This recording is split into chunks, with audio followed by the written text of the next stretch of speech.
사실은 뭐 문재인 정부가 남북 문제를 푸는데 굉장히 적극적이면서도 동시에 긍정적인 조치를 별로 안 취하고 있죠.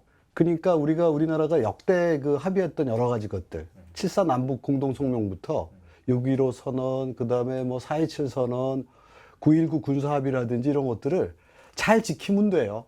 한국이 남한이 상당히 좀 안 지켜온 거라고 저는 보여줘요, 이렇게. 취한 조치가 별로 없으니까.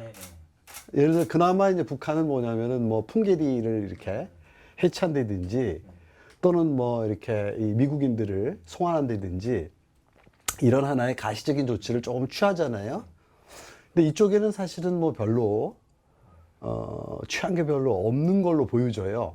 그러니까 이제 북쪽 사람들은 지금 이제 굉장히 비난하고 있죠. 겉에서는 뭐냐면은 뭐 이렇게 마치 하는 척 하면서도 실제 조치를 취하는 것이 거의 없다. 제가 알기로는 이렇게 요번에 코로나 사태를 둘러싸고 북에서 이러저런 루트로 의료 장비 지원을 좀 요청하고 있는 모양이에요. 근데 그거를 지방자치단체에서는 비교적 좀 적극적으로 대응을 하고 있는데 중앙정부는 별로 그거에 대해서 이렇게 적극적인 조치를 취하지 않고 있는, 그리고 미국의 눈치를 무지무지 많이 보는, 현 정부가 조금은 자주적일 필요가 있다고 보여집니다. 이렇게 이 한반도 상황을 다룰 때 미국 눈치를 좀 너무 많이 보죠. 또 하나는 우리 문 대통령께서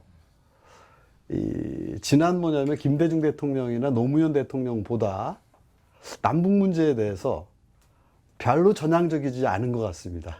실제로 이제 문 대통령께서 남북 문제를 거론할 때 통일 문제를 한 번도 거론한 적이 거의 없어요. 대개 평화를 거론한 적은 많지만, 협력과 교류와 평화를 거론한 적은 많지만 통일에 대해서 거론한 적은 사실은 별로 없어요. 그러니까 이제 이 문 대통령의 대북관에서 보면은 일종의 이 붕괴론, 북한 붕괴론의 맥을 같이 하는 측면도 꽤 있다고 보여지고, 그 다음에 이제 이 북한이라고 하는 것이 좀 찌질한, 이렇게 불량국가론에 상당히 다 있는 측면이 있다고 봐요, 이렇게 우리 문 대통령께서.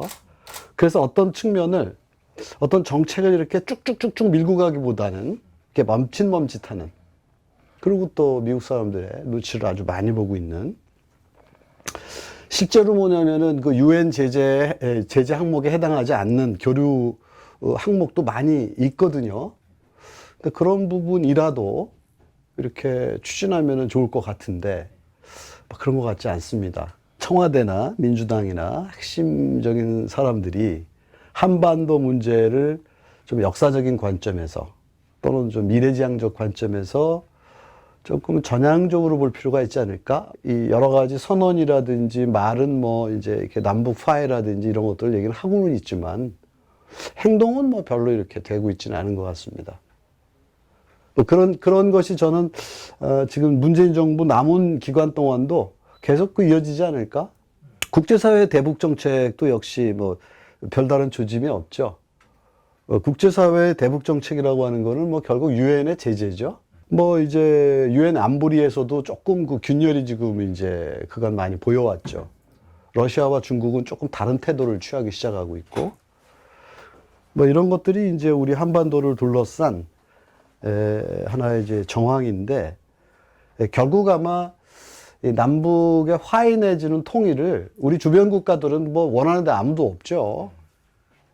일본이 원하겠어요. 중국이 원하겠어요. 러시아가 원하겠어요. 별로 안 원합니다. 사실 미국도 그렇고. 결국 이제 남북이 합쳐서 또 새로운 하나의 이 분위기를 만들어 가야 되는데, 그런 점에서 이제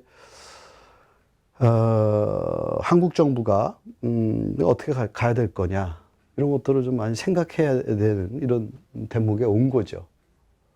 저는 이제 그런 점에서 문재인 대통령이 이 취임 당시 그런 걸 잘 해내리라고 저는 많이 기대를 했고 응원도 했는데, 이렇게 지나온 과정을 보면 별로 이렇게 하신 게 별로 없는 것 같고, 앞으로도 별로 안 하실 것 같습니다, 제 느낌에.